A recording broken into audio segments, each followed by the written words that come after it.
Listo, ya está haciendo la conexión. Pórtense bien. Ya. Listo. Bueno. Muy buenas tardes. Hola amigos, ¿cómo van? Bienvenidos a esta charla de literatura. Gracias por acompañarnos. Voy a dar un par de minutos para que se vaya uniendo más gente. Así que acomódense, pónganse cómodos para iniciar nuestra charla de hoy, que va a ser sobre la novela negra La conspiración de los farsantes del escritor Edwin Umaña Peña, y todo lo que concierne al género negro en nuestro país, cómo está el panorama de la novela negra actualmente y demás, ¿vale? Bueno, mientras se va uniendo más gente, les voy aquí a hacer los prolegómenos respectivos. Entonces quiero invitarlos a que den una pasadita por la tienda de nuestra editorial, resplandor.com. Aquí pueden encontrar los libros y se les envía a cualquier domicilio, a donde sea, de punta a punta. Lo pueden comprar con mucha facilidad. Acá está el que del que vamos a hablar hoy, La conspiración de los farsantes. Y próximamente hablaremos de este. Bueno, ahí está para que naveguen la página. Y también para que por favor se unan al canal de YouTube de la editorial. Ahí estamos colgando las conversaciones que hemos sostenido. Y pues, si las quieren repetir o las quieren compartir con la gente que no ha tenido la oportunidad de estar en las sesiones en vivo, ahí está para que las puedan ver y compartir, por favor. Y también pues hay más material sobre cómo se hizo la vorágine, lanzamientos de los libros que tenemos hasta el momento, que van 5. Hay entrevistas a nuestros autores. Bueno, hay bastante material de interés para todos. Entonces, ahí les dejo la invitación. Listo. Ya vamos a empezar. Para hoy nos acompaña una amiga, es una invitada muy especial, una gran amiga de nosotros aquí de la casa, futura autora también de Resplandor, próxima a publicar su libro, su primer libro, y pues le agradezco a ella que haya escogido a Resplandor como su casa editorial. Ahí les boto el dato, va a ser una bomba editorial, va a ser un libro, un librazo, así que atentos. Ella es Catherine Moreno Sarmiento, bogotana, periodista, actualmente adelanta el máster en edición de la Universidad Diego Portales en Santiago de Chile. Ella actualmente está en Chile, desde allá nos está acompañando. Durante más de 15 años trabajó en medios de comunicación escritos y digitales y en oficinas de prensa para el sector público y privado, donde desarrolló estrategias de comunicación y de redes sociales. Ha participado en proyectos culturales y está próxima a publicar su primer libro con Resplandor Editorial. Para los que quieran tener contacto con ella, su Twitter es @CatyColombia. Bienvenida, Katy. Es todo un placer, una alegría tenerte acá con nosotros. Ya te voy a dar la entrada. ¿Sí se está viendo ahí?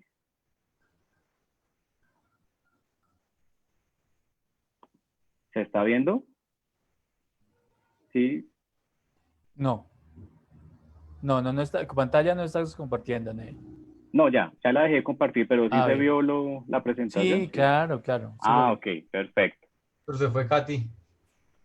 Se fue Katy preciso cuando la estaba presentando. Bueno, mmm, listo. Entonces esperamos 2 minutos a ver que vuelva Katy y ya damos inicio. ¿Vale? Perfecto. Bien.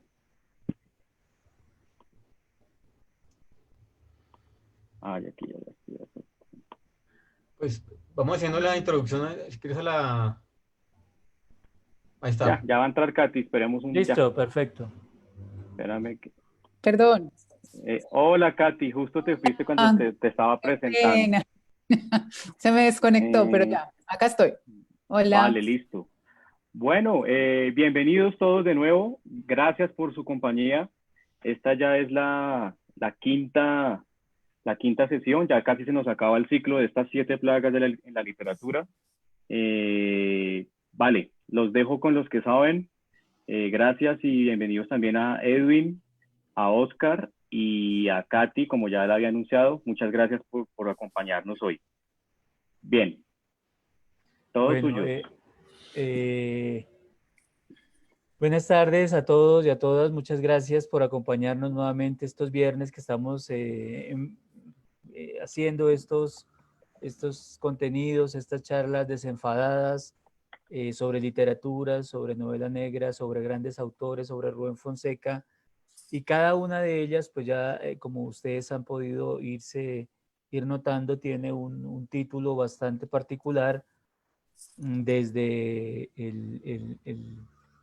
La maldita corrupción, pasando por Los sin dientes, en fin, son unos títulos que queremos que sean distintos, tal vez provocadores, pero también es eso, ¿no? Es como llamarlos a ustedes para que nos acompañen y podamos charlar al respecto. Hoy nuestra charla número 5 se llama Colombia. Es ya yo creo que el país debería ya quedarse así, ¿no? Colombia. Aunque sabemos que es una imprecisión muy precisa, dicha por alguien muy impreciso, nos va a traer nuestra quinta plaga, y esta quinta plaga va a ser acompañada por una gran novela. Tenemos aquí mi compañero de charlas, Edwin Umaña, es el autor de La conspiración de los farsantes, y nada más una novela negra, nada más propicio para hablar de Colombia que una novela negra.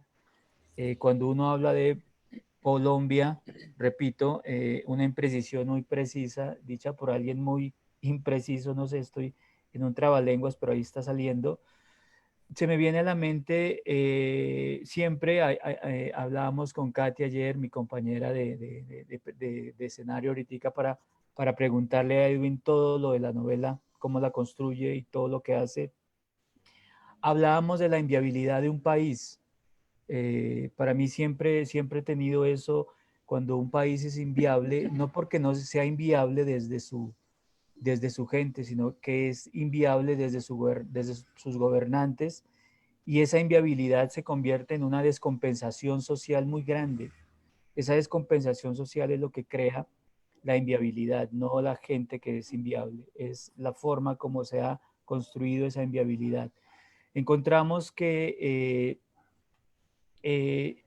tanto la fortuna que crea el desequilibrio como la miseria que la complementa son como terrenos muy fértiles, infortunadamente, pero para la creación y la construcción de novelas y la construcción del arte, pues son temas fascinantes para escribir, y más estos géneros, y más este género de la novela negra con la que vamos a hablar ahora.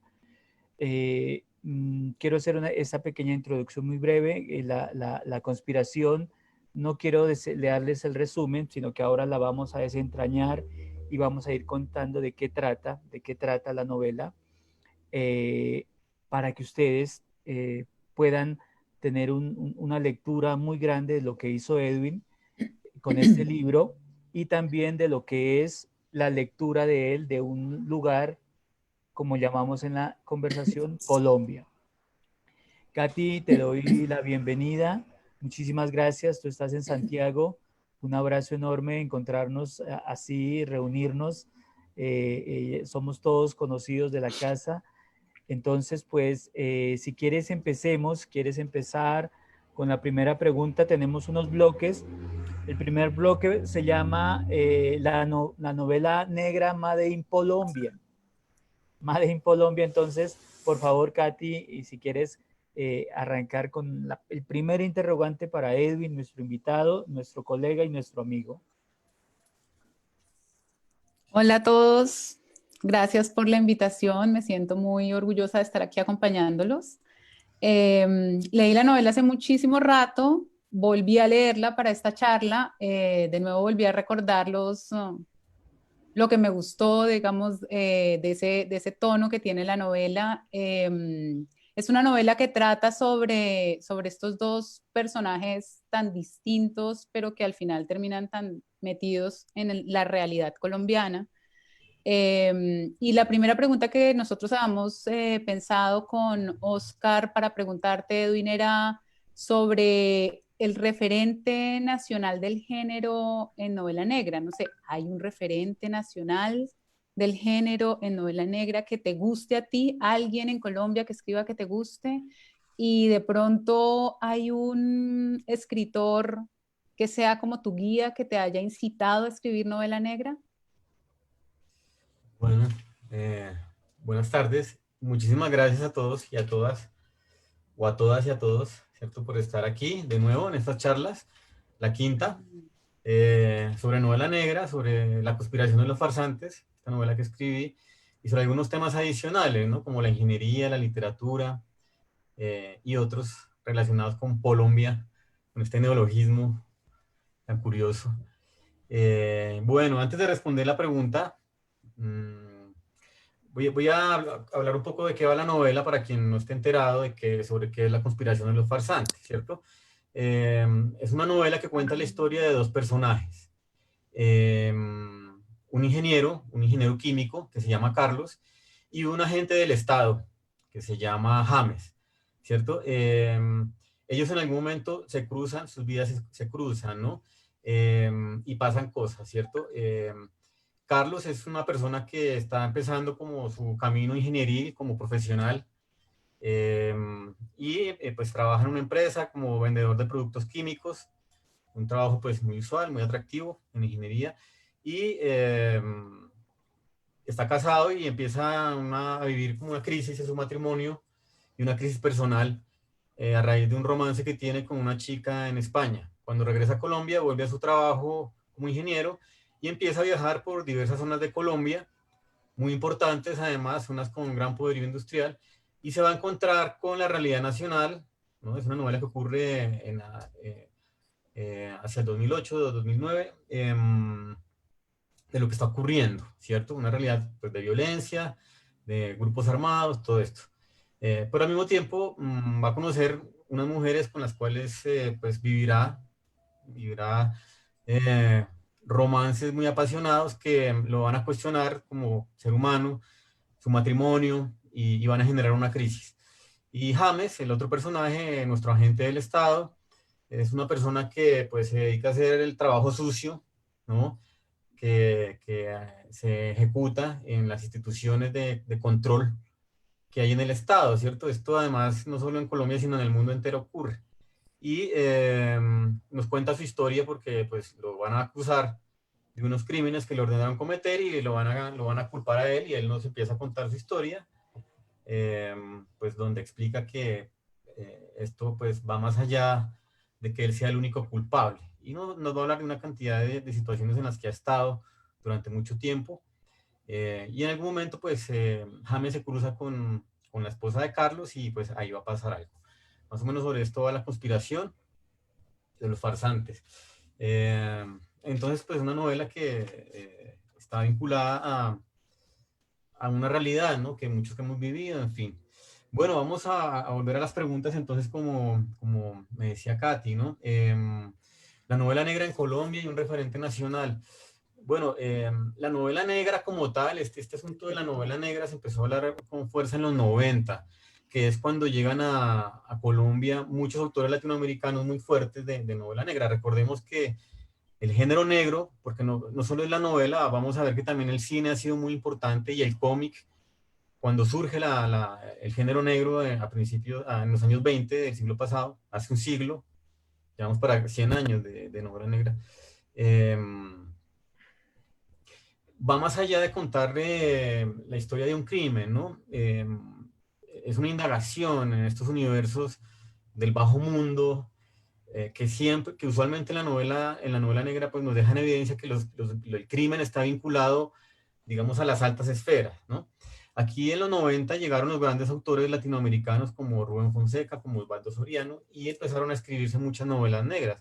Hay una generación de autores que, digamos, reivindicó esta forma literaria, que fue la generación de Mario Mendoza, de Santiago Gamboa, de Juan Gabriel Vázquez, más o menos, bueno, que después, y escribe novela negra. Y muchos autores colombianos empezaron a hacerlo, como Oscar Collazos. Yo creo que pues todavía se hace poca novela negra, no hay una tradición fuerte. Incluso, bueno, aquí hay un festival de novela negra, un evento importante que en Medellín, que es muy importante, muy marginado por las revistas literarias colombianas, y digamos, de cierto rango, que incluso están decayendo, ¿no? Como el Malpensante y Arcadia. Un evento que está muy olvidado. Es raro encontrar una reseña en esta revista que se interese por qué la novela negra, en fin, todo el alcance y la importancia de este género, que en otros países es muy fuerte, como en España, ¿no? La conspiración de los farsantes fue una novela que la publiqué primero en España, y yo fui invitado a presentarla a la Semana Negra de Gijón, ¿no? Gracias a que pues llegué como a una selección que ellos hicieron de las novelas que enviaron ese año, y es muy fuerte allá, ¿no? Esto de la novela negra, de igual forma en México y en Argentina. Aquí en Colombia aún no, en parte también por la ausencia de crítica. Sin embargo, yo creo que el autor que sí ha seguido persistiendo en escribir novela negra, y que no la ha asumido como una moda, ¿cierto? Porque en algún momento se volvió una moda, muchos autores escribieron novela negra y lo dejaron, ha sido Mario Mendoza, ¿cierto? Entonces, digamos que creo que Mario es un buen referente, ¿no? Y las novelas de él me han gustado, ¿no? Scorpio City, en La ciudad de los umbrales hay un acercamiento a esto, y creo que él es uno de los autores que aquí ha sido muy importante. Voy a nombrar además un asunto que digamos, parece que no, pero también García Márquez tuvo su novela negra, Crónica de una muerte anunciada.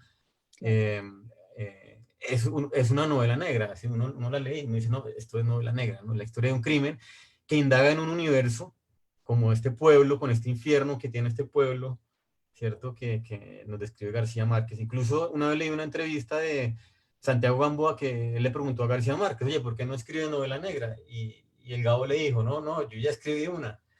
Además que fue la novela con la que se gana el Nobel, ¿no? Que la publica en el 81. La publica además García Márquez en un momento muy complicado del gobierno de Turbay del 81, donde había una situación muy difícil de derechos humanos.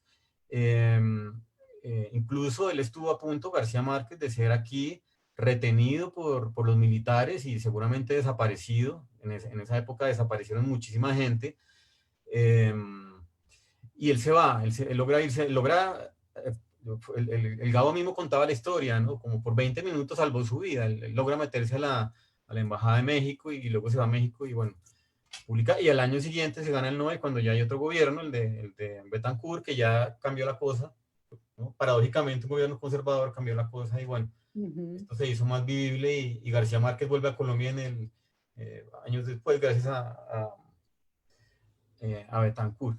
Entonces, bueno, en el referente nacional, pues obviamente, como te comentaba, Mario y esta novela del Gabo, ¿no? Que es perfecta, es una novela increíble, inspirada además en el primer autor que escribió una historia sobre un crimen, que es Sófocles y Edipo Rey, ¿no? Y el Gabo lo decía, él tomó la estructura de Crónica de una muerte anunciada de Edipo Rey de Sófocles, ¿no?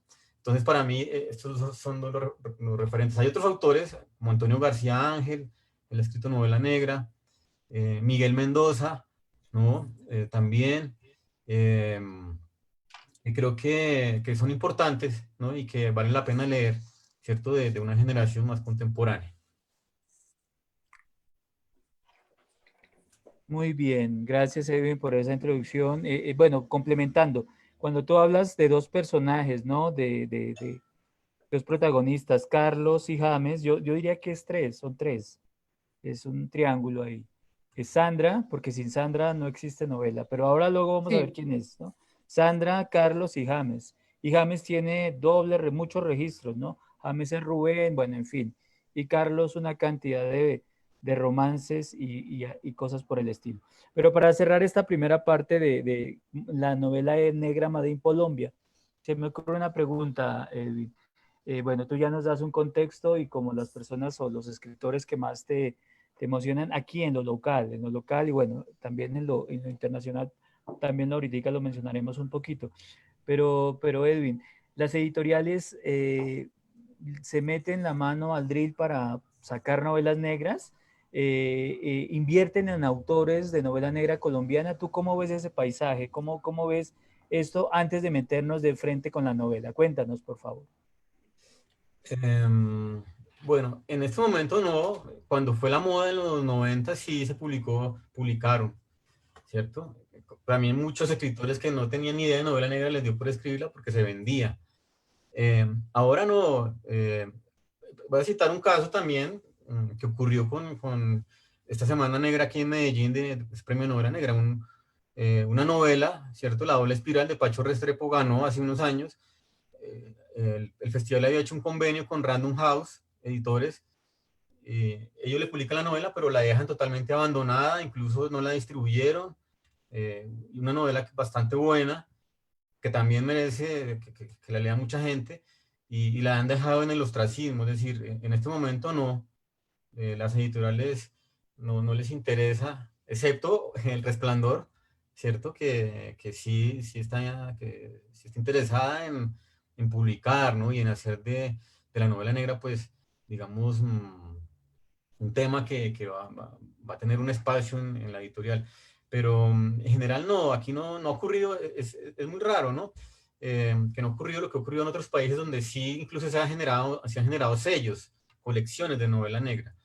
Yo creo que también puede ser porque aquí el espacio de la novela negra lo ha ganado un tipo de obras, es esta novela de crónica o reportaje que ha hablado de la realidad nuestra, narcotráfico, todo este asunto de grupos armados, en fin, eh, que son temas vinculados a la novela negra. Ese tipo de escritura sí ha llegado a mucho público, ¿no? Que es ya crónica, sería como crónica negra, que hoy en día está muy de moda en Estados Unidos, ¿no? La crónica negra o hechos reales, ¿no? Escritos en clave de género negro, tienen mucha fuerza.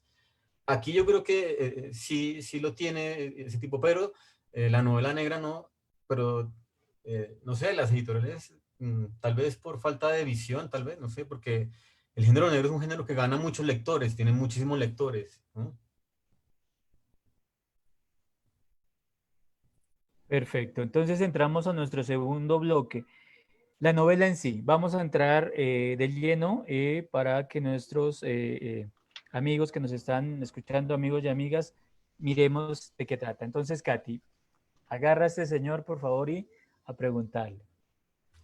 Edwin, a mí me gusta mucho de tu novela que cuando uno empieza a indagar, digamos, sobre estos personajes que la protagonizan, se va también metiendo en la vida de un país convulso, lleno de violencia y de inequidad y de desigualdades, digamos, por todo lado. Y el personaje preferido para mí es James. Cuando hablábamos con Oscar, yo le dije que yo quería preguntar por él porque es un personaje que desde que inicia su diálogo, digamos, inicia esa conversación, nos va reflejando como la vida real de un país donde un niño termina con sus padres muertos, con toda su familia asesinada, y él termina metido en la violencia sin quererlo, pero se convierte en el destino en el que mejor puede trabajar y en el que lo hace muy bien, porque además termina siendo muy bueno en su trabajo. ¿De dónde surge James? ¿De dónde nace ese personaje? Eso es lo primero que me llama la atención. Y eh, ¿cómo te encontraste con esa historia? Bueno, James, el origen de esta novela está en la lectura de un autor que me gustaba mucho, que encontré, un autor de novela negra que se llama David Peace, ¿no? Yo ya estaba preparando la novela. Inicialmente quería que fuera un ingeniero el protagonista. Yo estudié ingeniería química en la Universidad Nacional. Fue muy importante para mí estudiar ingeniería química porque obviamente pues todo lo que aprendí también por una visión de mundo, una forma de ver el mundo que me enriqueció, y para haber estado en la Universidad Nacional también, ¿no? Entonces yo quería que fuera un ingeniero que indagara en esta realidad nuestra, ¿cierto? Tan complicada que yo viví, ¿no? Somos la generación de los 80, 90. En los 80 vivimos toda esa violencia del narcotráfico. En los 90 ya también el tema este del paramilitarismo y las masacres.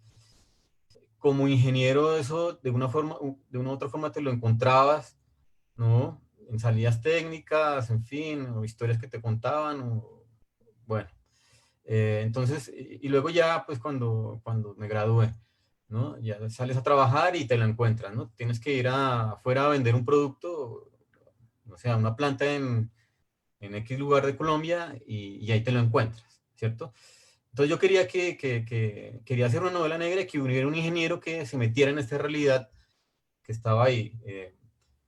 Entonces, ese era un punto, ¿no? Luego leyendo a David Peace, él hizo una serie de novelas que es una tetralogía, se llama Red Riding, ¿no? Red Riding es Caperucita Roja, eh, y hablan de unos hechos reales que ocurrieron en una zona de Inglaterra, en Leeds, en el norte, en los años 70, que los años 70 fueron muy violentos en Inglaterra, en el transcurso de los 70, los 80 fueron muy violentos, la época en que entra Margaret Thatcher, y en esa época en Leeds aparecen unas niñas muertas, ¿no?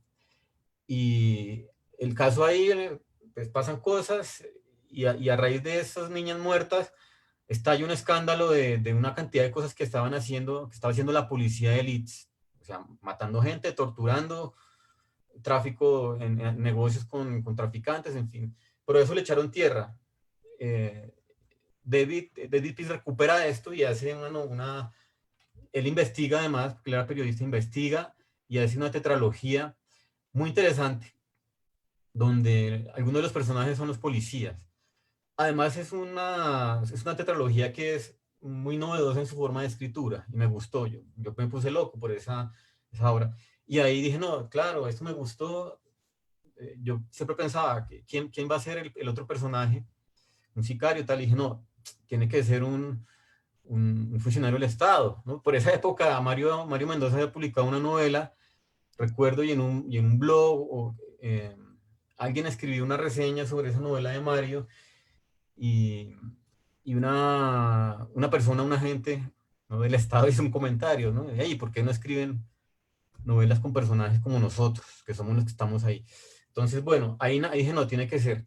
El origen, y empecé a pensar, el origen de James tuvo que ver con alguien que yo conocí cuando yo estudiaba ingeniería, una noche, ¿no? En un bar, recuerdo. Además iba con un amigo ingeniero, con Fernando Rodríguez, si no me equivoco. Estábamos en un bar y había un tipo ahí al lado hablando, un tipo se sentó a hablarnos y a decirnos que él era del DAS, tal. Bueno, el hecho es que nos teníamos que ir. En esa época pues no había Transmilenio, nada. En las noches había que ir a lugares donde había colectivos para irse a la casa, y el man vivía por donde yo vivía, y nos fuimos caminando un largo trecho y hablando, y él me empezó a contar su historia. Me contó muchas cosas que yo incluí en la novela. Y ahí nació James, ¿no? Ahí nació James. James como un agente del Estado, alguien que, como todos en Colombia, de un origen humilde, que termina por una u otra razón metida en toda esta situación que vivimos, ¿no? De violencia, crímenes de Estado, grupos armados, narcotráfico, ¿no? Ese es el origen de James. Yo meto la cucharada antes de que hables, Oscar, porque tengo una segunda pregunta sobre James que quisiera incluirla de una vez. Este James, que es un hombre que habla, que parece que habla poco, pero que en la novela nos va a contar toda la historia en su propia voz, que cuando niño lo han matado, matado a toda su familia en una noche, él ha huido, ha estado con sus abuelos a los que también pierde, se mete en el ejército, su única familia realmente termina siendo ese ejército en el que tampoco puede progresar porque no ha estudiado, y termina metido, pues como tú dices, como un agente del Estado, haciendo una carrera bastante buena. Es un personaje que vemos a través, o que conocemos a través de su confesión, de unos informes más bien. ¿Por qué decides que la manera como debemos conocer a James es a través de un informe? Eso me llamó la atención. ¿Por qué estructuralmente en la novela incluyes la voz de James, pero no lo vemos a él, digamos, como moviéndose ni interactuando, sino lo vemos sentado frente a una psicóloga haciendo un informe? Eso quisiera saber de dónde surge esa decisión. Sí, yo quería hacer una novela donde los dos principales personajes hablaran de su propia voz. Me interesaba explorar esa forma de escritura y no sabía cómo hacer con James, ¿no? Porque uno dice, bueno, ¿cómo ponemos a un agente del Estado a contar tantas cosas tan terribles que seguramente le ha tocado hacer? Eh, y entonces, bueno, imaginé, ¿no? En algún momento le van a echar el pato. Eso vinculado a hechos que estaban ocurriendo en esa época en Colombia, la década pasada, eh, cuando saltaron los escándalos que todavía están por ahí, que ocurrían en Colombia de chuzadas, amenazas, tal, contra gente, líderes sociales o periodistas, contra todo el mundo que pensara diferente. Y, y luego le empezaron a echar la culpa a algunos agentes como si fueran ruedas sueltas, ¿no? La rueda suelta. Y ahí nació, entonces dije, no, pues tiene que ser que le van a echar la culpa y el tipo lo tendrá que entrevistar. eh, y ahí nació este asunto de que fuera él contando su historia porque él sabe que lo obligan a ir a una psicóloga para demostrar que él consume drogas y está mal de la cabeza y es la rueda suelta. Y él se da cuenta y fue como la estrategia que me pareció más adecuada para ponerlo a hablar a él y contarnos todo, ¿no? Okay. Bueno, a ver, listo. Tú, Katy, te fuiste con James, con Rubén. Bueno, la novela, en realidad la novela toca todas las esferas, los estratos que hay en Colombia, o sea, los niveles sociales. James, que son lo, la capa más baja, la capa pobre. Carlos, que representa esa clase media que se agarra con las uñas para pasar, pero nunca va a pasar. Y pues los empresarios o políticos y el Estado que está allá. Son las tres capas sociales que se mueven dentro de la novela. Yo me voy al otro lado de lo que pregunta Katy con James. Yo me voy a Carlos, que es el otro, yo diría que es el protagonista sin ser el protagonista, porque es que ahí, y lo mismo también está Sandra, ¿no? Que pues Sandra también hace parte de esa trilogía, de ese triángulo de protagonistas, porque bueno, luego se van a encontrar ahí. Entonces, yo pregunto sobre Carlos, Edwin.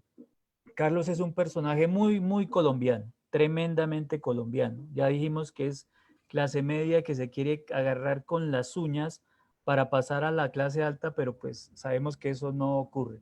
Es machista, es infiel, es promiscuo, es romántico y es arrepentido de ser infiel. O sea, eso es muy contradictorio.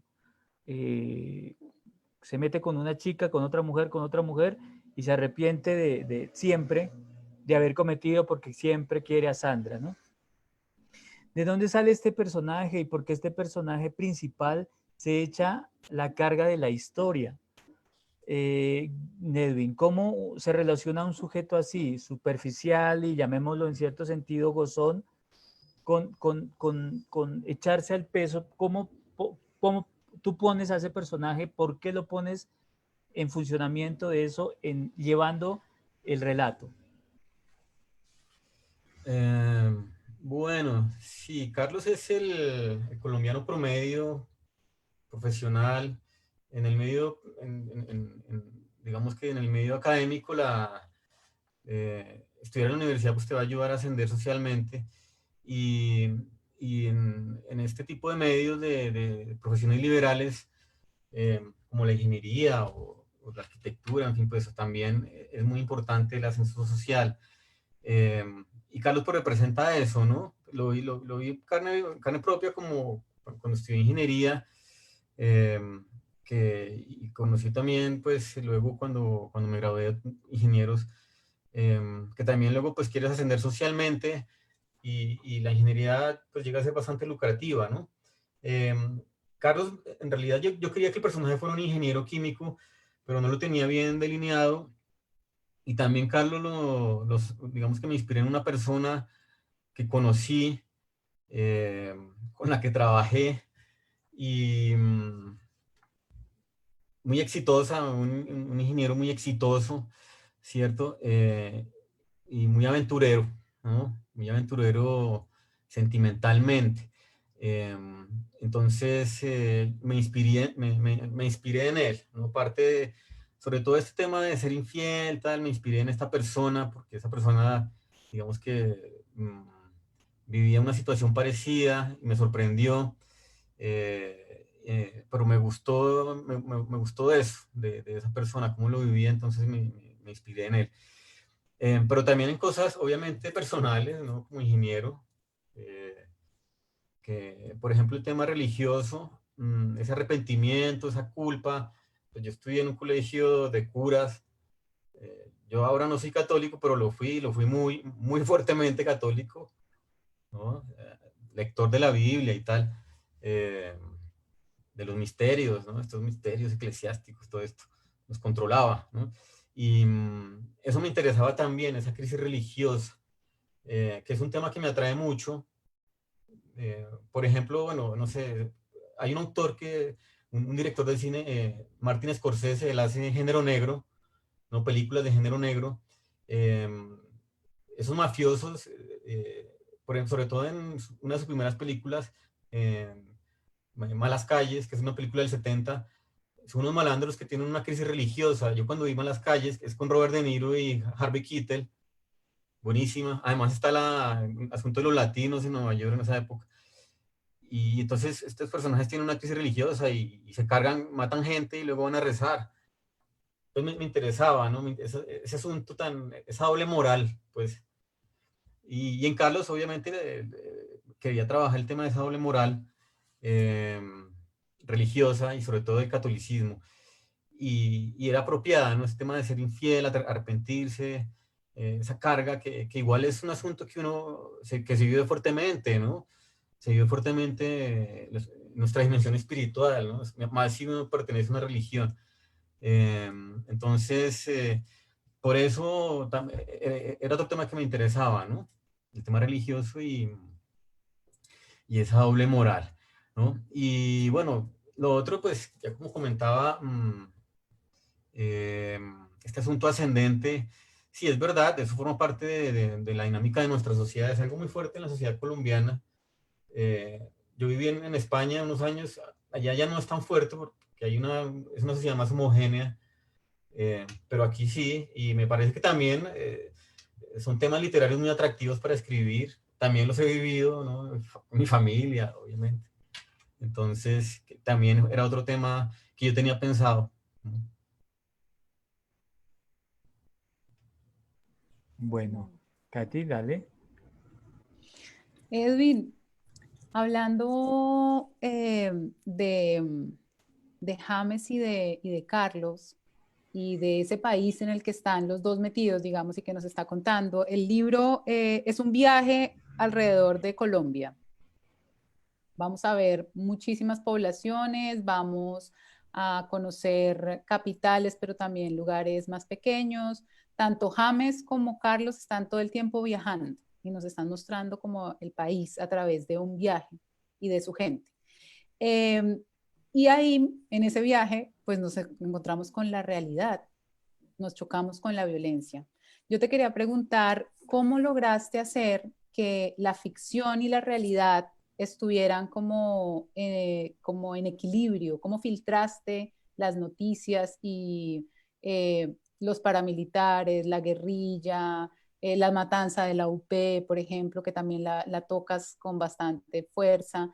¿Cómo hiciste, cómo tomaste la decisión de filtrar estas dos cosas para que la novela no se cargara y no quedara como un pasquín, pero tampoco se saliera de la ficción, digamos, y que fuera un espacio que tuviera un marco? Eh, bueno, sí, sí, los personajes son muy viajeros, ¿cierto? Esto es verdad. Yo, por cuestiones de la vida, he sido muy viajero, he terminado viajando mucho en mi vida y esto salió, pues, no sé, no lo pensé, pero luego en algún momento alguien me hizo caer en cuenta, ¿no? Mm, van a muchos lados. Entonces, bueno, este carácter viajero, pues, yo creo que es algo que se filtró ahí de mi experiencia vital. Yo para esta novela investigué, fueron como unos dos, bueno, más, unos 4 o 5 años, eh, recopilando cosas, leía mucho, muchas historias. eh, Incluso en España yo trabajé en medios alternativos y trabajé en algunos periódicos también, en un periódico para latinos de un colombiano, me acuerdo, y escribía sobre cosas de Colombia. Y ya cuando, pues ya tenía la idea, cuando tenía la idea de la novela, pues me fui enriqueciendo, ¿no?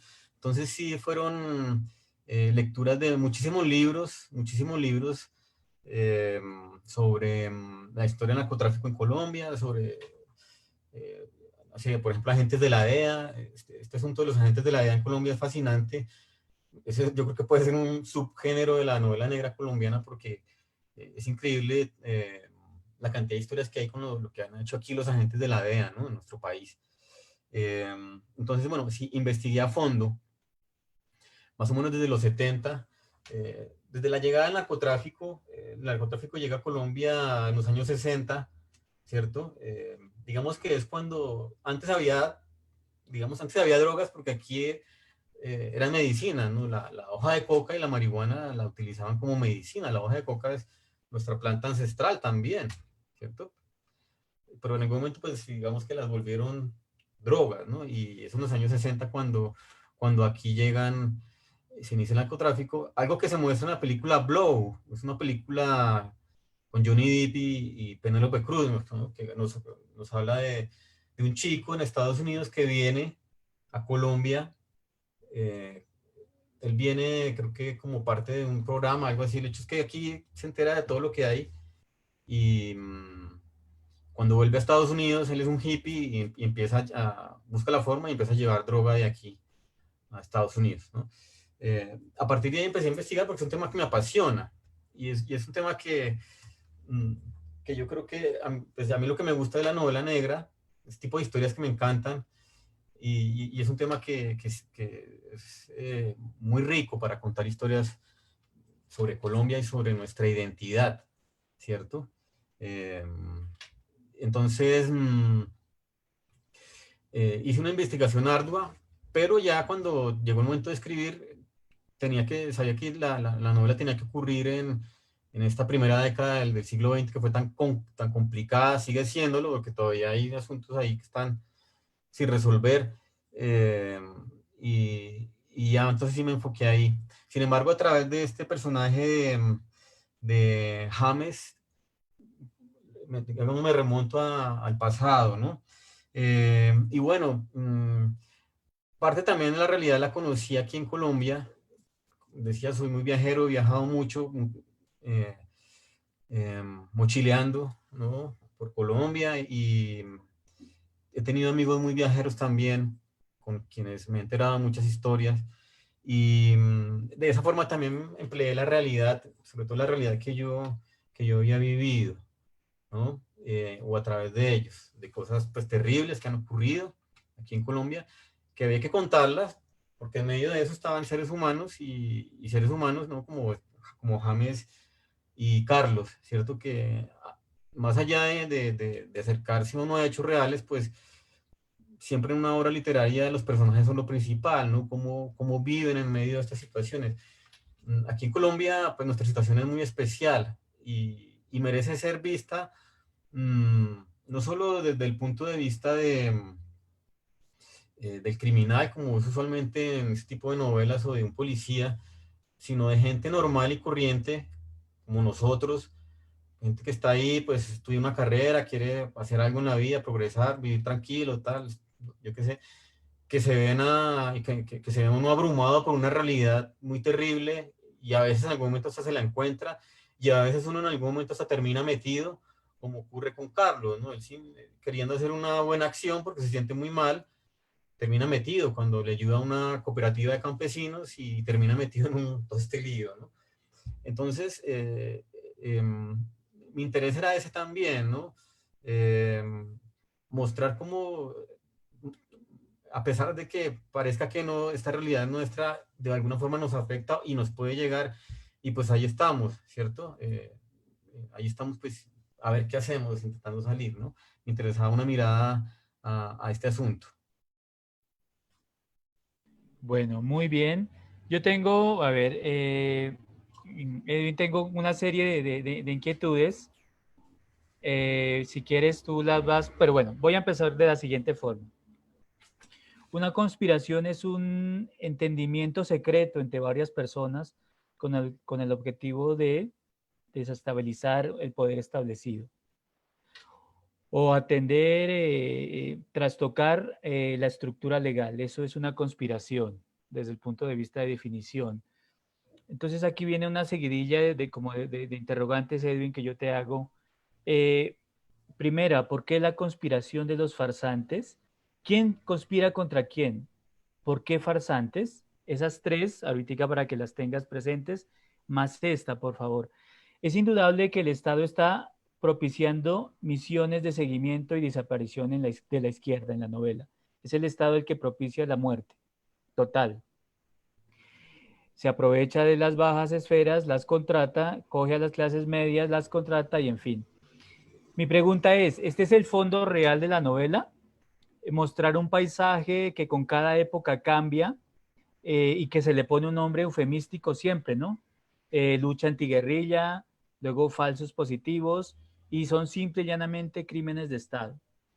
Entonces, con la tríada que te pregunté al principio, ¿por qué, quiénes son los farsantes? ¿Por qué esto? ¿Este es el fin último de tu historia? ¿Qué eso es lo que quieres transmitir con esta novela? Eh, bueno, vamos en orden. Bueno, ¿por qué la conspiración? Eh, cuando pensé en la novela y la fui desarrollando, ¿no? Carlos, que es el personaje más cercano a mí, por supuesto, por el tema de la ingeniería, en fin, de repente termina metido en algo que parece que todos están de acuerdo, pero él no se ha enterado. Y ese tipo como que no se ha enterado de muchas cosas que lo rodean de su país, ¿no? Un tipo despistado, en fin, pues, y como que pareciera que como que toda la gente está de acuerdo en algo y él no lo sabe y como que despierta, ¿cierto?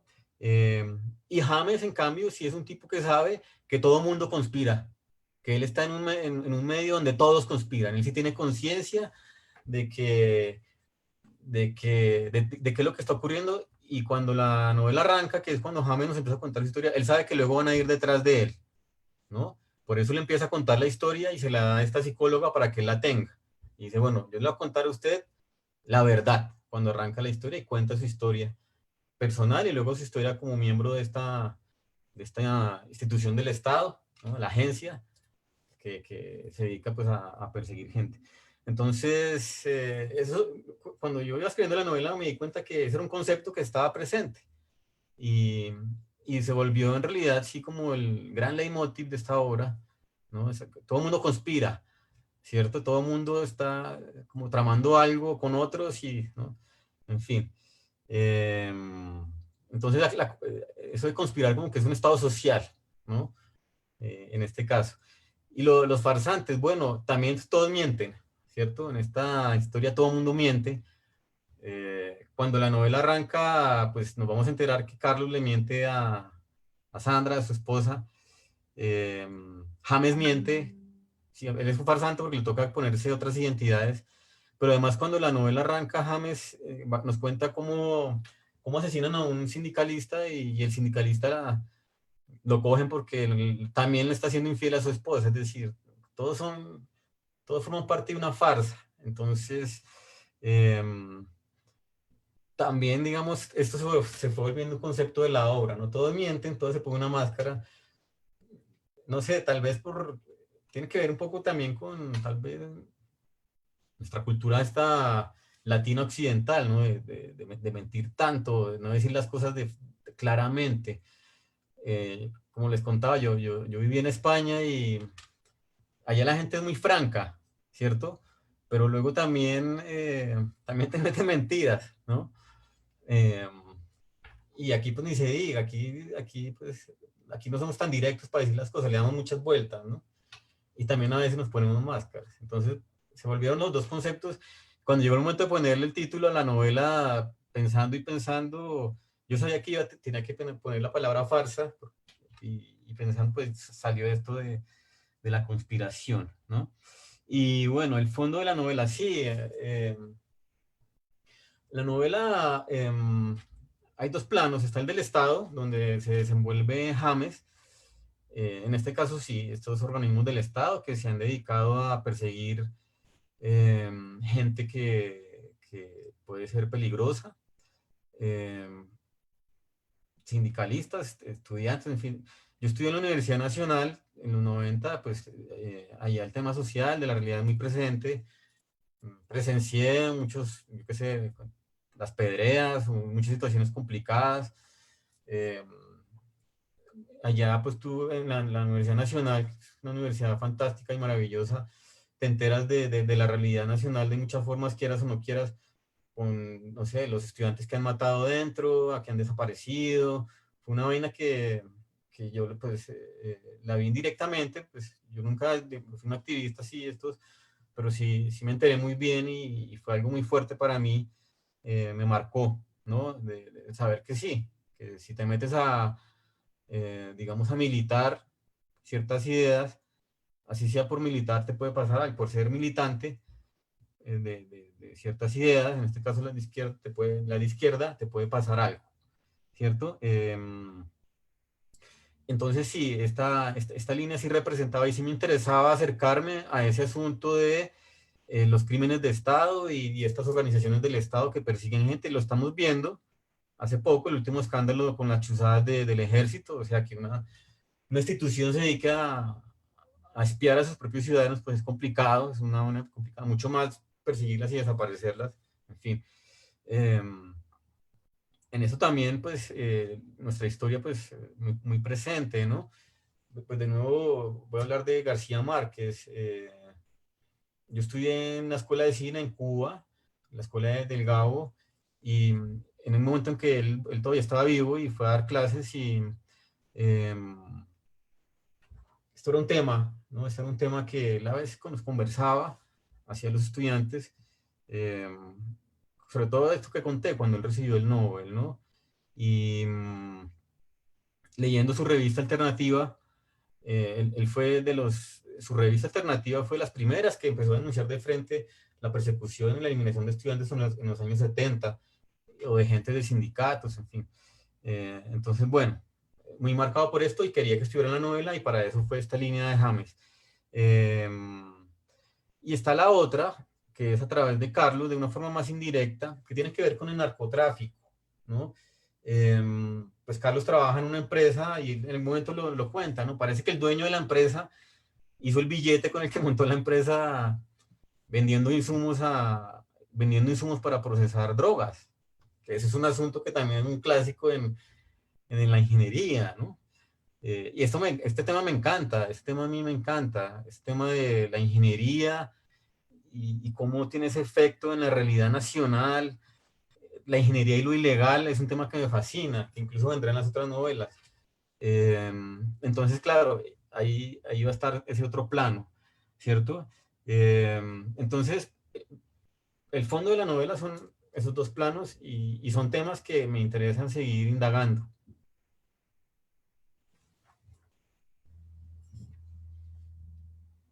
Listo.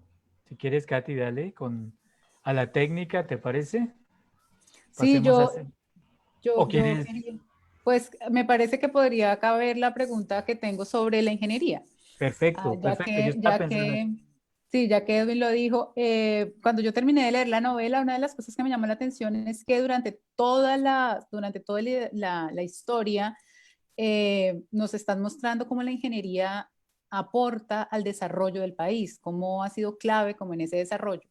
Pero al tiempo, uno se da cuenta que esa ingeniería y ese desarrollo también aportan a todo lo otro, a que haya violencia, a que se generen grupos paramilitares, a que se cierren los ríos, por ejemplo, y se queden solamente para las empresas, a que solamente se cultive eh, palmas de aceite y se cambien los cultivos de las personas. Bueno, o sea que pareciera que la ingeniería fuera a aportarle al desarrollo, pero al final no es tan así. ¿Cómo trabajaste tú, digamos, ese tema de la ingeniería y de algo que tú conoces, porque eres ingeniero? ¿Cómo lo incluiste dentro de la novela y por qué te interesó tanto? ¿Por qué te interesa hablar de ese tema, de la ingeniería y todo lo que está metido como alrededor de ella? Sí, cuando yo comencé ya a escribir literatura, antes de escribir, digamos, de forma profesional, yo escribí muchos guiones y incluso trabajé en televisión, en fin. En una de las historias que escribí para televisión, escribí una sobre un ingeniero. Era una historia para un programa de terror, pues. Era un ingeniero que vivía en una planta y había un fantasma y tal. Y ahí me di cuenta que yo quería escribir sobre ingenieros o ingenieras, obviamente. Y entonces, pues, digamos que de ahí surge la inquietud por mi pasado como ingeniero, tal vez una deuda que tengo, porque yo abandoné la ingeniería por la literatura, traicioné a la ingeniería, eh, soy un proscrito de la ingeniería, pero tengo una deuda y la deuda pues la estoy pagando escribiendo sobre la ingeniería y los ingenieros porque me gusta mucho, creo que son personajes muy atractivos. Y entonces, bueno, en la ingeniería, a James le ocurre lo mismo que, perdón, a Carlos le ocurre lo mismo que a James. Él es ingeniero con unos ideales como ingeniero. Cuando tú estudias ingeniería, pues es fantástico porque primero ver cómo puedes transformar la naturaleza en materias primas para cosas que generen bienestar, pues es muy atractivo. Hay cierta belleza en esto de crear cosas, de transformar cosas, de extraer cosas, en fin. Uno lo estudia con muchos ideales, es muy bello, pero cuando ya uno sale a trabajar es otra cosa y entonces una cosa es la ingeniería y otra los ingenieros, ¿cierto? Eh, y de cierta forma, pues Carlos se da un choque eh, con esa realidad. Él vende y de repente se da cuenta que va a vender, va a vender productos para extraer el aceite de palma y se encuentra con esta realidad del aceite de palma que fue terrible en los años 90 y principios del siglo XX. Pues que fue muy fuerte porque pues, se tumbaron mucho, se tumbó muchas selvas, se tumbaron, qué sé, el cultivo de palma es de alto impacto, consume mucha agua, se secaron ríos, eso hizo que gente se quedara sin agua, que saliera a protestar, no sé qué, los mataran, ¿no? Y les quitaran las tierras, en fin, detrás de eso uno se encuentra con una cosa que ya no es responsabilidad del ingeniero, ¿cierto? Entonces, por supuesto que era un tema que me atraía mucho escribir sobre eso, ¿no? Escribir sobre un ingeniero y cómo recibe ese impacto. Yo investigué sobre la literatura de ingeniería y de ahí fui sacando cosas también para hacer un tratamiento literario, ¿no?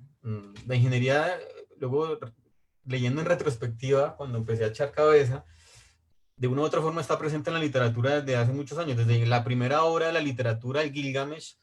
En el Gilgamesh es una historia muy bella, nos cuenta, digamos, como el pueblo, Gilgamesh es un rey de un pueblo, es un rey que está maltratando al pueblo, y el pueblo le pide a los dioses que hagan algo, y los dioses mandan a una especie de animal que empieza a hacer cosas en el campo y la gente se le queja, y entonces Gilgamesh manda, esto es una obra de la literatura siria, de una ciudad que se llama Uruk. En esa ciudad hay una gran sacerdotisa, hay un culto al sexo y al amor, es la gran sacerdotisa, que es obviamente Ishtar, que es la gran diosa, pues la sacerdotisa es una mujer con gran sapiencia sexual, y Gilgamesh la envía y le dice, mira, a este man tienes que domar, a esta entidad, se llama Enkidu además, a este monstruo tienes que domarlo, ¿no? ¿Y qué hace esta sacerdotisa? Se encuentra Enkidu y primero le enseña el erotismo, lo doma sexualmente y le enseña el erotismo humano. En esta obra, digamos, ellos, su sexualidad pasa de ser animal a ser humana, ¿no? Hay un erotismo. Pero luego además le dice, mira, y ahora para que entiendas lo que es ser un ser humano, te voy a llevar a que pruebes algo que hacen los humanos. Y lleva a Enkidu a tomar cerveza. Y entonces para esta comunidad, la cerveza forma parte de lo humano. Y yo pensando, bueno, pero esa cerveza, ¿quién la hizo? Hoy en día la cerveza la hacen sobre todo ingenieros químicos, ¿no? Que se hacen maestros cerveceros, muchos ingenieros. Y dije, claro, ahí está la ingeniería química presente, ¿no? Y entonces, bueno, indagué bastante acerca de la ingeniería como referente, para traerlo también y ver cómo, pues, de ser algo positivo hoy en día, en el pasado, un símbolo de ser un ser humano, de la invención humana, pasa a ser hoy en día algo bien complejo, ¿no? Una complejidad para la cual la literatura sirve mucho, porque pues grandes proyectos de ingeniería han generado impactos negativos en muchas zonas de Colombia, ¿no? Hay otros que le han sido positivos, pero claro, esto es literatura, ¿no? Y siempre los conflictos van a ser mucho más buen material para escribir que donde no hay conflicto. Entonces, digamos que por eso me interesaba también hacer esa mirada, y esa mirada, ese impacto de la ingeniería en Colombia. Lo vemos cuando el personaje va a los llanos con el cultivo de aceite de palma, luego lo vemos cuando se va a la zona arrocera en el Tolima, donde hay fuertes problemas por las fumigaciones, hay gente pues que ha nacido con defectos, que eso está en la novela, en fin, que es algo que también me impresionó mucho. Y ya en el Valle del Cauca, donde hay la zona esta, es nuestra gran industria, la industria azucarera. Y eso fue sí, bien planificado, porque me interesaba mostrar estas grandes industrias tan importantes, y su impacto, ¿no? Y cómo lo vive el personaje. Pues simplemente está ahí, poco puede hacer, pero eso es una realidad. Bueno, muy bien. Ya vamos acercándonos un poquito al final. Yo quiero entrar en una parte, hacerte una pregunta técnica para nuestros amigos y amigas que nos acompañan. Bueno, Carlos, James, Sandra y Débora. Carlos nos narra en su primera persona, lo vemos a él. James, igual, a través de los informes, nos narra en su primera persona, en la focalización. Sandra está construida desde la tercera persona, desde el narrador omnisciente, y Débora está acompañando, pero nunca escuchamos la voz de ella. No hay.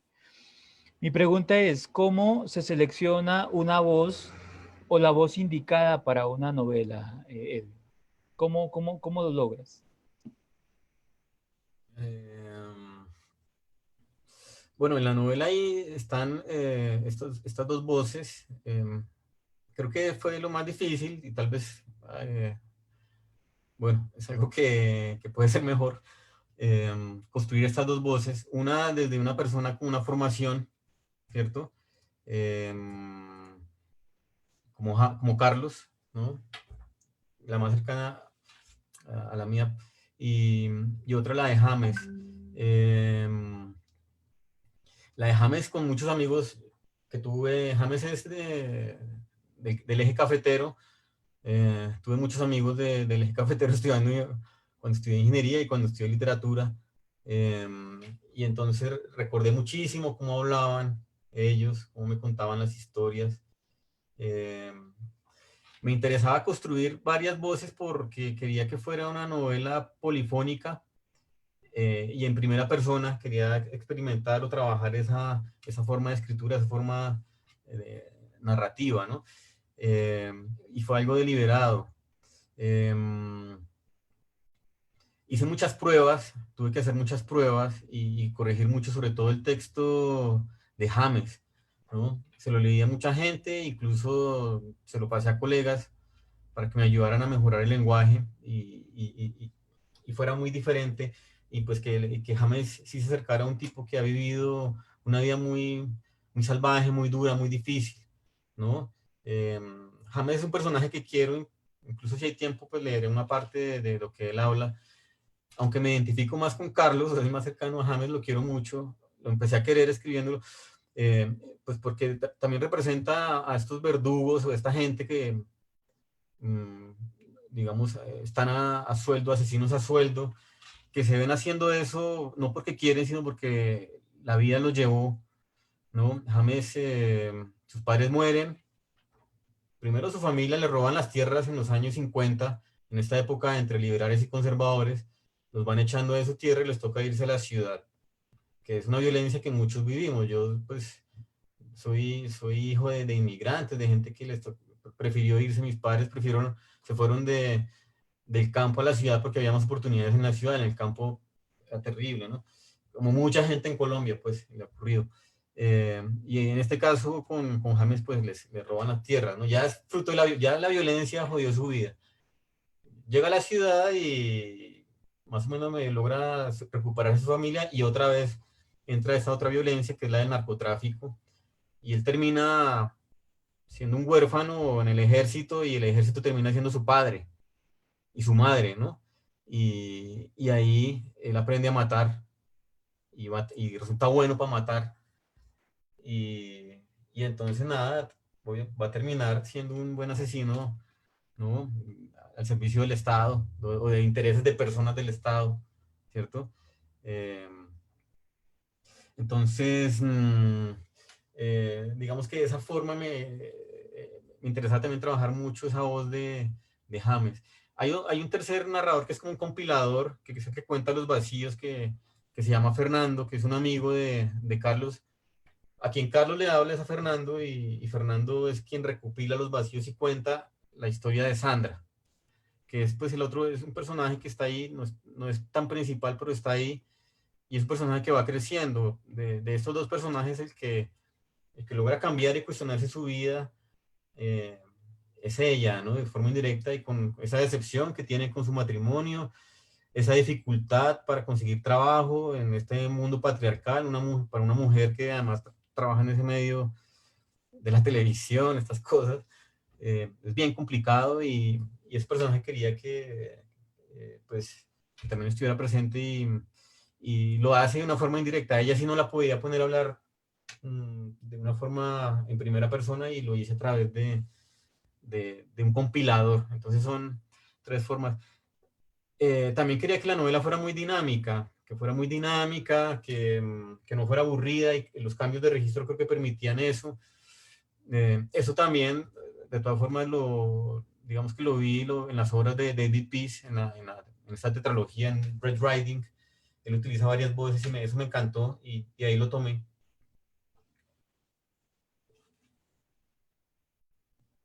Bueno, Katy, Oscar, yo quisiera, sí, yo te quería decir que a mí me gustaría preguntarle a Edwin, que no le hemos preguntado, antes de cerrar, que nos hablara sobre Sandra y los personajes femeninos, muy bien. porque realmente parecen no ser los protagonistas de la historia, pero todas las historias giran alrededor de ellas. Es decir, en general, Sandra, como tú acabas de decir, es la que crece un poco como dentro de la novela con estos dos personajes alrededor, pero ella y las otras mujeres que interactúan, pues no les va tampoco muy bien en general. Me gustaría que nos hablara sobre la construcción de esos personajes femeninos. Sí, la novela está narrada desde el punto de vista masculino, pero los personajes femeninos marcan la vida de estos personajes masculinos, de estos hombres. Y también fue muy importante desde el principio esto para mí. En Carlos, el asunto del Eros, él está pasando por una etapa de crisis, ya de la crisis de los 30, que fue cuando comencé a escribir la novela. Eh, y de llevar una vida muy tranquila, muy organizada, de repente en algún momento conoce a alguien donde se desata una especie de erotomanía, ¿no? de una pulsión sexual muy fuerte y de algo que lo descoloca, ¿cierto? Que es lo que le ocurre a él en España. Y entonces son los personajes femeninos los que lo van a llevar a él. La excusa va a ser, digamos, el sexo, pero va a haber más. Estos personajes lo van a transformar, ¿no? Lo van a ir a darse cuenta que él es un farsante, que él miente, que se parece a su padre. ¿No? En esta sociedad de farsantes. Incluso él tiene un compañero en el trabajo a quien le cuenta su historia y el tipo Hernández, ¿no? Hernández es un ingeniero que aparecerá en otras historias que me gusta mucho, que es un tipo cínico, ¿no? Hernández le dice a Carlos, lo importante es que no lo pillen, y si lo pillan, niéguelo, ¿no? Niéguelo siempre, ¿no? Siempre las cosas no son lo que parece, ¿cierto? Entonces, bueno, los personajes femeninos son quienes sufren también la realidad, ¿no? El peso de la realidad lo vemos en Estela, de la realidad nacional, en Estela, quien trabaja en esta planta, y que termina mal, que ella muere en una masacre ¿no? Que ocurre en ese momento.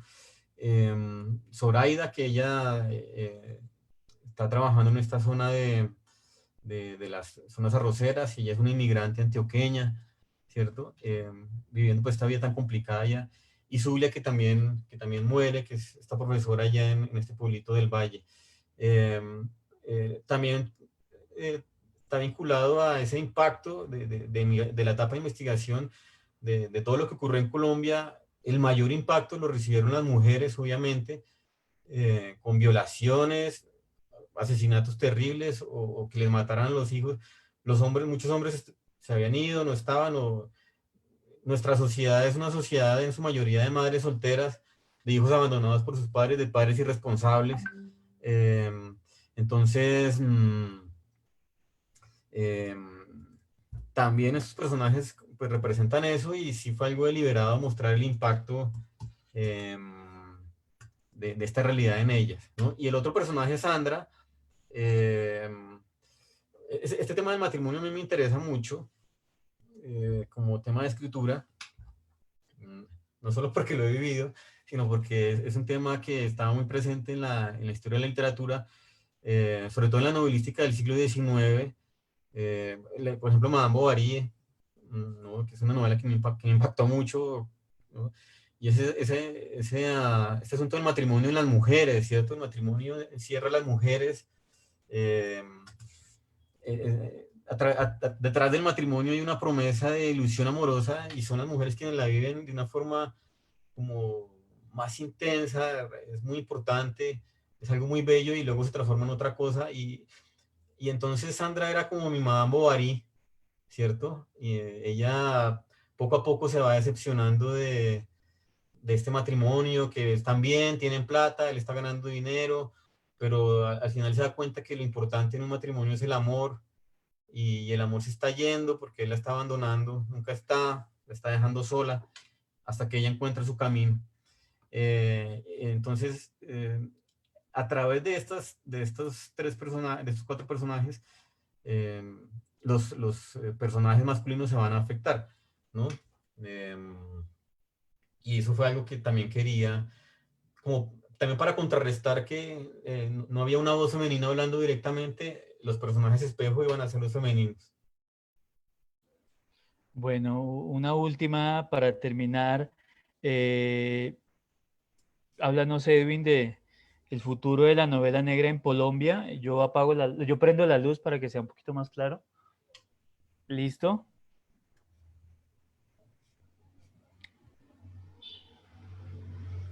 Bien, ¿el futuro de la novela negra en Colombia? Sí. Bien, Y, perfecto. si el futuro en la novela y en ti con la novela negra. Bueno, aquí hay mucha novela negra por escribirse. La novela negra, pues, comentaba, ¿no? Arranca en los años 20, y digamos que las condiciones bajo las cuales arranca la novela negra son muy cercanas a las condiciones nuestras, entonces digamos que hay un terreno fértil, ¿no? La novela negra arranca cuando empiezan el crimen organizado en Estados Unidos, a ser muy fuerte, ¿no? El crimen organizado se beneficia de una crisis económica que hubo a comienzos de siglo. La primera gran caída de Wall Street fue como en 1900, y ahí el crimen organizado se empieza a beneficiar porque tiene un dinero guardado que va a empezar a legalizar. Algo de esto vemos en esta novela, en esta película, que es en realidad basada en una novela, Pandillas de Nueva York, ¿no? Gangs of New York. Gangs of New York termina con cuando arrasan con estas pandillas, pero ya viene el poder, este poder financiero, ¿no? Y en realidad en la novela en Gangs of New York, eh, eh, al final de la novela, estas pandillas, su dinero, los sobrevivientes lo empiezan a legalizar, en fin. Entonces, la novela negra tiene mucho que ver con esto, ¿cierto? El crimen organizado y cómo el crimen organizado empieza a figurar como personaje social, ¿no? Aquí en Colombia, obviamente, el crimen organizado ha sido muy importante por el tema del narcotráfico y este tema de los grupos armados, ¿cierto? Entonces, el futuro de la novela negra en Colombia es vasto porque está todo por escribirse, hay muchísimas historias que están por hacerse pues, y también yo considero que hay un público, ¿no? Tal vez pasó la moda, ¿no? Porque fue una moda, pero de esa moda no logró sentar raíces, de una u otra forma no se aprovechó, pero ahí está para que las editoriales, para que se hagan más eventos como la Semana Negra en Medellín, ojalá una Semana Negra en Bogotá, eh, para que esto pues en realidad sí genere también un público lector. El género negro es muy atractivo y bueno, y en general policíaco y detectivesco para el lector, porque son obras que tienen mucha dinámica. Quien quiera leer novela negra para entretenerse lo puede hacer. Quien quiera leer novela negra para aprender de la historia y de cómo funciona el crimen también, ¿cierto? Es decir, da para todo, ¿no? Y, y además es un género que va más allá, es una estética, ¿no? La novela negra también propone una estética que también es atractiva, ¿cierto? Y puede ser atractiva para un lector. Entonces está por hacerse, ¿no? Y pues, ¿no? Se había comentado de Antonio García Ángel y Miguel Mendoza, ¿no? Y bueno, tu novela tiene un aire negro, ¿no? La de Metaformosis también. Están ahí, ¿cierto? Y respecto a mi trabajo, sí, ahora en realidad esto forma parte de una trilogía. Esta novela la publiqué ya hace 7 años en España y aquí hace 3. Me ha costado la siguiente, he tenido que parar. Las siguientes 2 ya están diseñadas y bueno, eh, no sé, tuve que esperar a que pasara esto como para saber que había que esperar. Y pues son las novelas que vienen, ¿no? En la siguiente novela va a aparecer James y hay otro ingeniero y es una novela que arranca en los años 80 con la llegada del narcotráfico a Bogotá, cómo fue llegando poco a poco.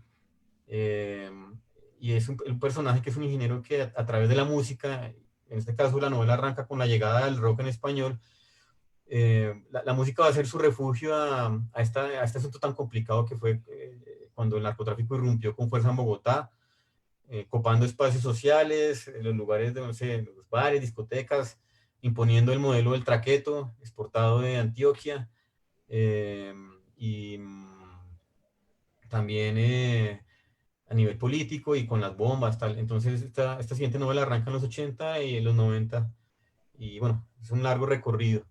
Y la tercera parte, hay otro ingeniero y un periodista.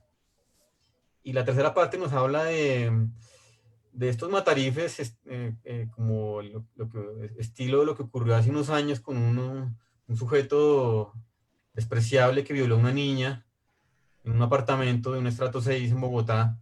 Eh, Cierto que un asunto ahí que le echaron tierra porque había muchísima gente involucrada.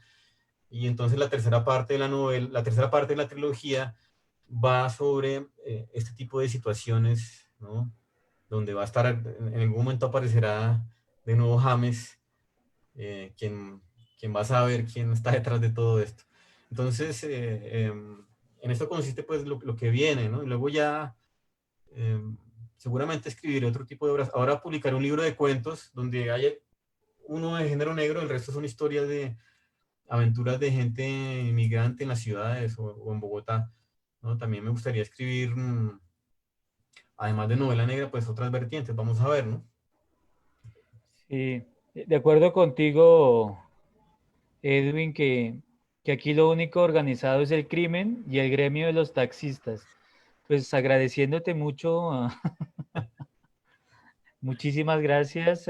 Ahora no sé, Ney, cuéntanos cómo seguimos con Sí, las preguntas.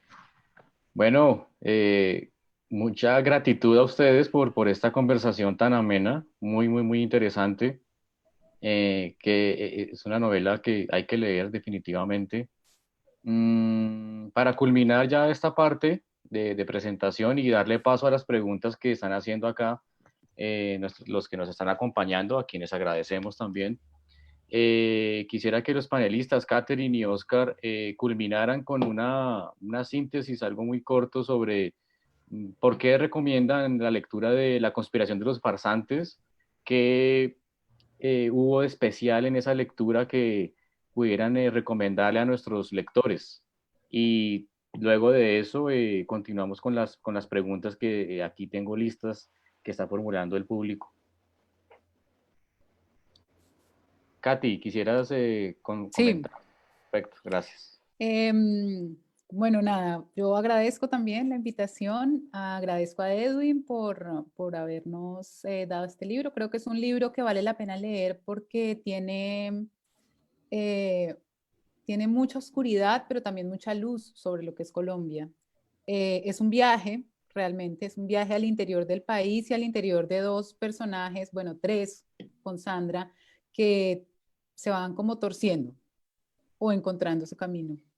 Y vale la pena leerlo porque sin duda para mí James es un personaje increíble que espero poderme encontrar en esa trilogía que dice Edwin que va a hacer, porque realmente siento que le falta, o sea, que uno queda con ganas de saber qué le va a pasar, qué más ha hecho, como saber todos sus secretos. Entonces, sin duda es una novela que recomiendo.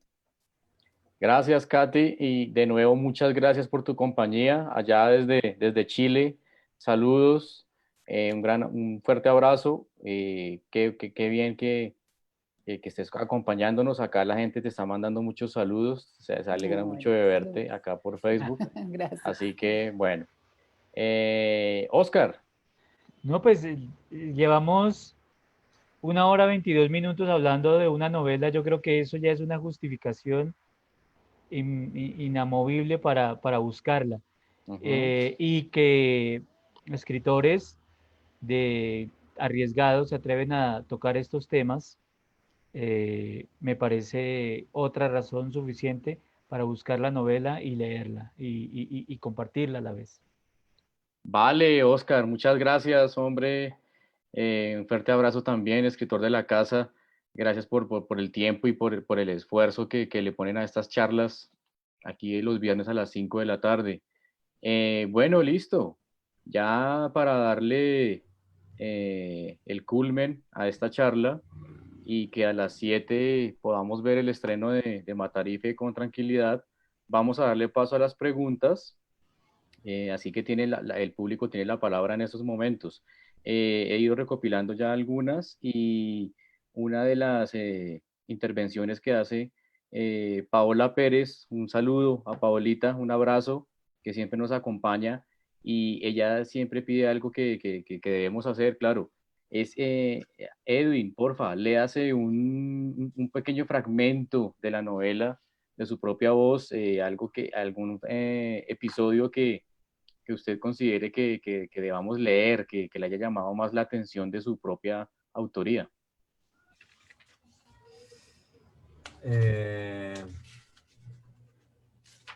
Bien, sí, voy a leer un apartado, yo creo que como 4 páginas, serán unos 5 minutos, un poco más, ¿vale? ¿Será muy extenso? Bueno, pues, Mientras se organizan las preguntas, ¿ok? ok, bueno, listo. Y pues es un apartado que nos cuenta James, ¿no? Les decía que es un personaje que terminé queriendo mucho, ¿cierto? Es mejor contar las cosas en orden. Mejor comienzo desde cuando éramos pobres. Nosotros éramos pobres, muy pobres y jodidos. Vivíamos por las huertas, muy cerca de Pereira, la capital del departamento. Vivíamos en el campo. Mi recuerdo más antiguo es del monte, los marranos, las gallinas, las montañas, los cafetales.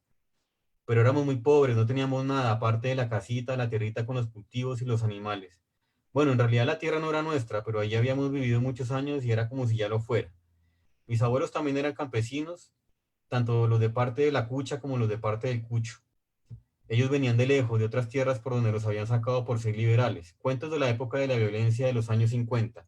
¿Los conoce? ¿Conoce esos cuentos, doctora? Bueno, pues así les había tocado a los pobres viejos, los abuelos, coger sus tierras, dejar su tierra y huir para otro lado a ocupar terrenos ajenos, para que no los mataran los conservadores. El cucho tenía de los viejitos, perdón, el cucho decía que los viejos vivían resignados a la pobreza, a aguantar la vida en el pedazo de tierra que habían llegado a ocupar, y cuidadito, porque ya amenazaban con sacarnos de allí, unos disquedueños que aparecieron. Los tales dueños fueron unos que un día llegaron y dijeron que esa tierra era suya y que los abuelos y todos sus hijos teníamos que irnos. Eran unos pintas que llegaron en carros grandes, camperos enormes de esa época y que todavía los hay. Iban con unos bien armados. ¿Qué tal los hijueputas?, dijeron mis tíos, y entre ellos mi cucho.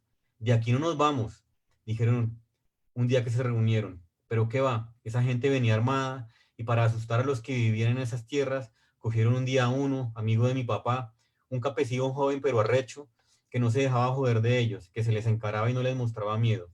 Al tipo, que se llamaba Rolando, lo cogieron disque a amenazarlo y Rolando, que era guapo y alebrestado, le respondió que él no se iba a ir de allí, que lo tenían que sacar muerto. Dicho y hecho, una noche los manes llegaron al rancho de Rolando y lo mataron y dejaron una nota para que todos se enteraran. Una nota que decía, así quieren que lo saquemos de aquí, gran hijueputas. Pobre Rolando, le dejaron vuelto mierda. Cuando fui a verlo, estaba con la cara destrozada, como que le habían dado culatazos o algo así, todo desfigurado, y luego el cuerpo lleno de agujeros. Esa fue la primera vez que vi un muerto, además un muerto de esa forma. Fue la primera vez que vi a alguien que habían matado y habían reventado. La gente de la vereda fue al ejército y a la policía a denunciar la vaina, pero qué va. La policía dijo que a Rolando lo habían matado por meterse por la mujer de otro y dejaron eso así. Resulta que los tales dueños de la tierra habían dado plata para la campaña política del diputado de la región y también habían dado plata a los policías. ¿Y cómo es que esa gente tiene tanta plata?, preguntaban en la vereda. Es que son mafiosos, dijo uno. Y se supo el cuento de que esa gente venía de Antioquia con plata. Son los mágicos, decían. Se supieron los cuentos de campesinos de otras regiones a los que también habían sacado de sus tierras. Pero ¿cómo así que tienen plata? ¿Y por qué no nos compran la tierra?, dijo el cucho. Porque son unos desgraciados, dijo mi abuelo. Y si nos la compran, ¿para dónde cogemos nosotros?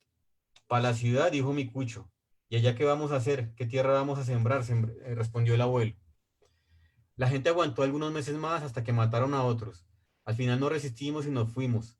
Los abuelos se fueron para donde otros familiares que vivían en el campo y por allí por el Quindío. La vida es muy hijueputa y cuando pienso que la vida es así, siempre recuerdo las lágrimas de mi abuelo el día en que se fue de la tierra. Yo tenía 6 años, era muy pequeño. Mi abuelo tenía unas manos grandes, gruesas y ásperas, como lija, manos de campesino. Yo recuerdo que me pasaba sus manos lijosas por mi cara para quitarme las lágrimas, mientras yo veía las suyas caer por su rostro agrietado. Algunas gotas de llanto se metían entre las arrugas de su cara. Ay, mi hijo, nos sacaron, decía mi abuelo, y lloraba sin parar. Nosotros, el cucho, la cucha y yo nos fuimos a Pereira, a la capital del departamento. Allí con mucha pobreza llegamos a vivir a casa de un familiar lejano de mi cucho.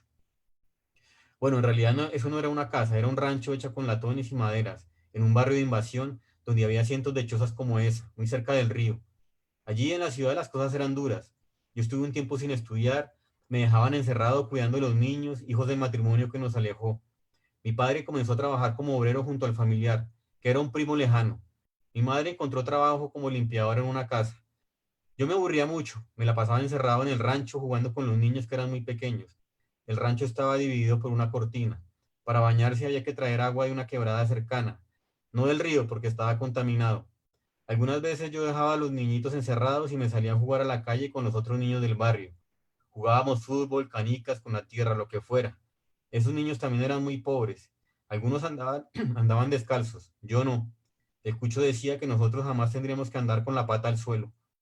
Las familias de esos niños eran más pobres que nosotros. Además, los padres los cascaban mucho. Muchas veces los niños llegaban con moretones en el cuerpo. Mi papá medio rejo, decían. Allí en ese cuarto no estuvimos mucho tiempo porque el primo del Cucho se puso a querer meterse con la Cucha y ahí se armó una grande. La Cucha le contó al Cucho y esa noche le hizo reclamo al primo. Hasta ese momento nunca había visto a mi Cucho pelearse con otro. A ver, hijo de puta, le enseñó a respetar a las mujeres, le dijo a su primo, y le puso una mano en el cuello. La mujer del primo se metió en la pelea y la Cucha terminó metida también. La mujer del primo le gritaba puta a mi mamá. Tuvieron que llegar los vecinos a separarlos. Mientras tanto, los niños pequeños lloraban. Yo miraba sin saber qué hacer. De allí nos fuimos a otro barrio, que estaba mejor porque quedaba lejos del río. Resultó mejor así porque a los pocos días llovió mucho y el río se creció y se llevó unas cuantas casas, y entre ellas las del primo. Mi Diosito es muy grande, que gracias a él nos fuimos de allí, decía mi mamá entre rezos. Y los niñitos, le preguntaba yo, se murieron, decía ella. Sentí mucho pesar por los niños, eran muy chicos y siempre estaban encerrados, pobrecitos. Eran alegres y traviesos, se los llevó el río y no se pudo hacer nada. Vale, gracias, Edwin. Acá está recibiendo muchos saludos de la gente que les agrada mucho escuchar su lectura. A María Calle Guerrero y bueno, otras personas a quien agradecemos su presencia también. Listo, vamos con la parte de las preguntas para culminar ya. La primera sería de Dora Montero. Acá dice un saludo desde Bogotá. Ese tema de los agentes de la DEA es apasionante. ¿Cómo lograste el contacto con ellos y alguna vez has pensado en hacer una historia sobre algo que los relacione? A ver, bueno, yo no hice contacto con agentes de la DEA, pero sí en la época en que estaba escribiendo la novela, conocí en Portugal, yo iba a Portugal de vacaciones, allá conocí a un anciano y el tipo había sido un agente de la CIA. Él me contó mucho de temas de agente de la DEA, ¿no? Me contó muchísimas historias. Y investigué, ¿cierto? Investigué, hay muchos libros. Por ejemplo, este periodista Gonzalo Guillén, ¿no? Ha escrito muchos libros sobre los agentes de la DEA aquí en Colombia y hay muchos informes, ¿no? Yo creo que, bueno, hay muchas historias por hacer, ¿no? Volverán los agentes de la DEA en las otras dos novelas que vienen, ¿no? Vale, Edwin, gracias. Sí, hay más agentes del DAS, ¿no? Del DAS, lo que era el antiguo DAS y del ejército en la novela. Bueno, nos dice Clemencia López, teniendo en cuenta que el autor ha recorrido el país y conociendo su gente, ¿qué opina de lo que dijo el representante de la ONU que dice en su informe que en Colombia hay una violencia endémica? Bueno, no sé, siempre es preferible hablar de literatura, pero violencia ha habido en todo lado. A ver, esto es algo que también es importante matizar y a propósito de la novela negra, porque la novela negra es un acercamiento a la violencia en todas las sociedades. Es decir, sí, aquí hay una violencia muy fuerte, es verdad, por unas causas sociales que no se han resuelto desde hace muchísimos años, eh, y por la entrada de actores que se van renovando eh, con los años. Sin embargo, no sé, en todos los países donde ha surgido la novela negra con fuerza, esa raíz de contextos de violencia muy fuertes. Uno, Estados Unidos, cuando arranca la novela negra es cuando la mafia del Capone se empieza a tomar la economía y lo logra, ¿no? La mafia, gracias a la mafia tenemos cine. La mafia fue la que produjo muchas de las grandes películas de la historia del cine porque de esa forma iban a lavar capitales, ¿cierto? Luego la novela negra también surge fuerte en Europa y es recibida en Europa, ¿no? En la posguerra, como consecuencia también de una mirada de esa violencia tan fuerte que hubo en Europa. Y, no sé, la novela negra hace una crítica usualmente al sistema o capitalista donde esté, ¿no? Hay novela negra en Cuba y también da cuenta de esa violencia que tal vez no se ve, pero que está y es muy fuerte. de igual forma ocurre en Europa, en España, por ejemplo, ¿no?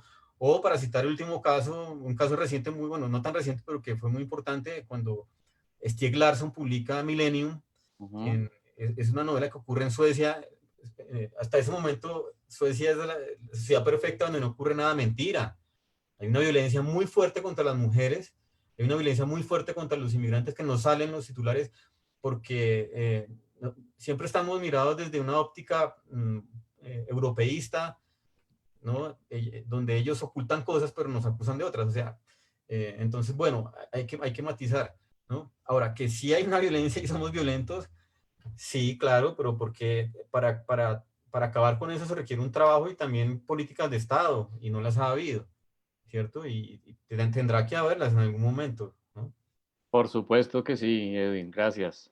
Siguiendo con lo que estaba hablando en última instancia, hay esta pregunta. ¿Muestras en la faceta femenina al sexo como una liberación? Sí, sí, es verdad.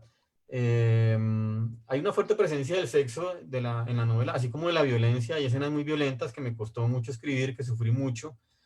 Hay una fuerte presencia del sexo por esa misma necesidad de contrarrestar, ¿no? El Eros y el Tánatos están ligados, ¿no? Desde la época, desde los mitos griegos. Eros y Tánatos van juntos. Eh, el Eros, el sexo, es lo que nos trae a la vida, ¿cierto? Si no hay sexo, no hay vida. Eh, en este caso, la novela sí es una forma eh, de escapar, de sentirse vivo, de una pulsión, ¿no? Una pulsión en contra de esa violencia. Y lo veo así, digamos, en las otras novelas también va a haber mucho sexo para contrarrestar eh, esa violencia, ¿no? Yo creo que es algo natural del ser humano. Y lo vemos también en todas las novelas negras, ¿no? Tal vez la novela negra fue el primer subgénero que vio de frente el sexo y lo llevó a la literatura sin que fuera pornografía, pero lo puso ahí. De la novela negra surge un personaje, un arquetipo de personaje muy importante que es la mujer fatal, ¿no? La femme fatal, que es una mujer empoderada con un gran poder sexual y que con su poder sexual doblega al criminal y doblega al detective, al policía, al investigador, y luego a ambos los derrota, los engaña y ella se va sola, ¿cierto? Entonces, bueno, sí, el sexo dentro de la novela negra como género me atrae mucho y también creo que sí, no, es un alivio. Claro, gracias, Edwin. Bien, acá nos cuenta Margarita Parra, agradece y le dice que fantástica novela. Nos dice, aunque es ficción, esta novela habla de nuestros problemas y de ese crimen tan organizado en Colombia.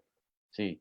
¿Qué riesgos tiene el autor o qué riesgos ha experimentado en ese trasegar de escritura de estos temas tan delicados? No, riesgos no. Aún no. Riesgos como ciudadano colombiano. Hay, obviamente, por pensar diferente como muchos. Esto es un tema también muy difícil porque aquí la gente no habla por miedo, ¿no? Ujú. Somos la generación del miedo de los años 80, cuando uno veía caer periodistas que los mató el narcotráfico, y mi generación es una generación de miedo. Yo hablo con amigos, tal, que han presenciado cosas, conocen cosas, gente del colegio, de la universidad, y sí, estamos marcados por el miedo. Hagamos lo que hagamos, si nos metemos en cosas complicadas, vemos o decimos algo de más, quere- queriendo ser buenos samaritanos y denunciarlo, pues no, porque igual hay que decirlo, somos un estado fallido y Ujú. hay cosas que tal vez ni siquiera denunciarlas sean buenas porque puede que pase, puede que al final el afectado es el que denuncia y no el denunciado, ¿no? Sí. Sí, exactamente. Y ahí complementando un poco la respuesta acerca de por qué de pronto no hay mucha novela negra en nuestro país actualmente, siendo Colombia un caldo de cultivo para este tipo de literatura, me atrevo a decir también que es por eso, justamente ese detalle. Hacer novela negra acá es un peligro. El denunciar, así sea de manera literaria, ese tipo de situaciones puede generar un peligro grande para los escritores y lo conozco de primera mano y puede ser uno de los factores por los que no haya mucha novela negra actualmente. porque corre peligro la vida del artista, como se dice coloquialmente. Bueno, muchas gracias, Edwin, Katy, Oscar y todos los presentes. Pienso que ya es hora de culminar, ya no hay más preguntas. Qué buena charla, qué buena conversación, qué gusto tenerlos a ustedes. Ojalá que se siga repitiendo este tipo de conversaciones. Solo me queda invitarlos a la próxima sesión, nos quedan 2. La próxima va a ser de literatura de ciencia ficción, sobre el libro Enemigos Imaginarios de Jairo Andrade. Este libro fue ganador de la beca para publicación de autores colombianos del Ministerio de Cultura a finales del año pasado, del 2019. Son cuentos, son de una calidad muy alta, así que bueno, no les quito más tiempo, nos vemos en la próxima sesión. Va a estar también Muchísimas gracias, excelente. ¿no? A Katy y a Oscar por todo esto, y a mis compañeros de ingeniería química que me ayudaron a promocionar mucho esta charla, y a la gente que se conectó por Facebook. Muchísimas gracias por tomarse el tiempo, y bueno, que esto sea una antesala al documental este que viene, ¿no? Claro, claro que sí. Katy, Gracias, Muy bien, chao, me despido. gracias, chao. Vale, un abrazo Chao. a todos. Gracias. Felicidades. Chao. Buena tarde.